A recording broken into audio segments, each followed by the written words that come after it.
Hello Lambert University sisters. So it's Dr. Tanya in the kitchen here, and I'm going to share with you how to cook millet perfectly every time. So as you already know, millet is one of the LU preferred foods that you should be eating if you can tolerate grains. Now, millet actually is a tiny yellow ancient grain that is rich in protein. It's also great for helping you to balance insulin resistance. So if you have diabetes, it is great for lowering insulin resistance, and also it's a great source of fiber as it helps with bowel movements, especially for ladies that have fibroids. Now let's get into how to make this millet. All right, sis, so we're cooking some millet right now. I have a cup of millet that you first want to wash with some warm or cool water and rinse it for about 30 seconds. While you're doing this, you also want to make sure you have a pot of boiling water. For every cup of millet, you want to use 2 cups of boiling water. I use spring water in this case. Next, you want to add the millet to the pot. Once your millet is in the pot, cover the pot with a tight lid, and then you want to keep your heat probably around, in my case, I'm going to keep it to like a medium-low heat so that it simmers. You don't want the pot to overboil or cook too quickly. Now we're 4 minutes into cooking our millet. Occasionally, I like to check the millet to make sure that it is cooking just fine.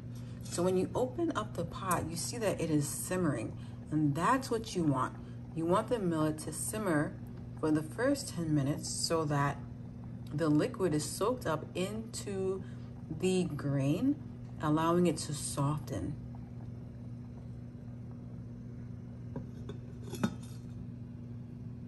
So it takes about 20 to 30 minutes to properly cook millet.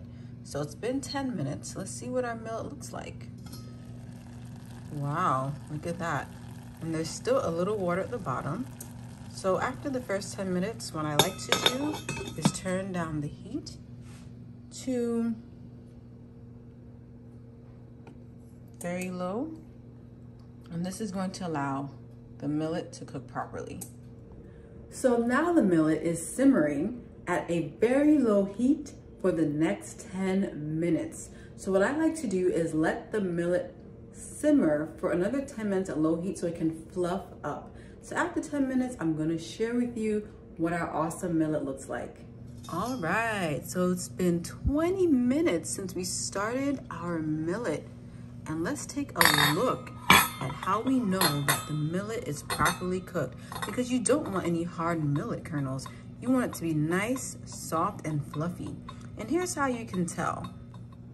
Now you know your awesome millet is ready when the millet top is actually lifted on a nice curve when you pull it off of the pot. So as you can see, it's not flat, but it actually fluffed up to give it a little curve off of the original flat surface that it was on. So look at how my spoon kind of curves over the top.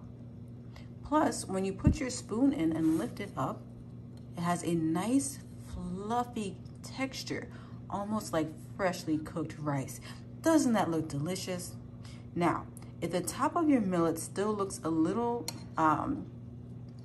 dry, which some of them do look like they could cook some, all you have to do is simply cover up the not so well done millet with the cooked millet.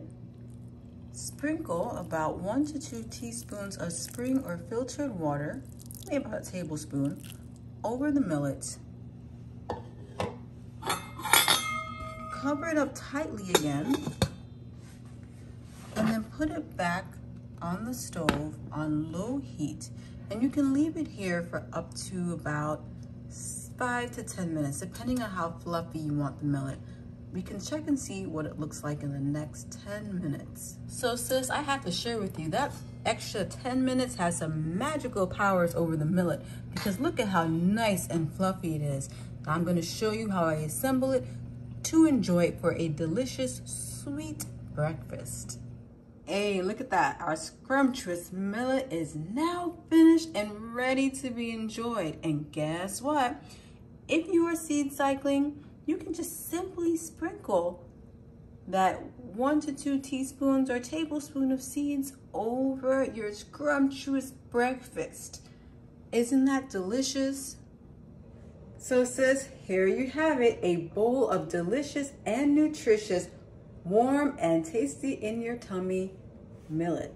So millet can be made savory or sweet.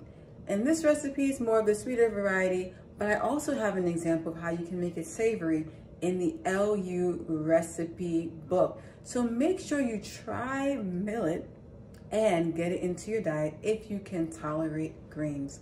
All right, sis, let me know how you loved millet. Now, super excited about trying this millet that I forgot to tell you that what I put on the millet is some almond butter. So make sure it's unsweetened. You can actually add a tiny bit of agave. I add like a half teaspoon, a tiny pinch of salt, and a little bit of cinnamon. Plus, I have my favorite fruits, gala apple, organic grapes, and a little bit of grapefruit to dress it up. So there's so many things that you can do with millet and so many toppings that you can add, and even your favorite plant-based milk that doesn't have added sugar. So be creative, try different toppings that are LU approved, and eat tastefully and healthfully.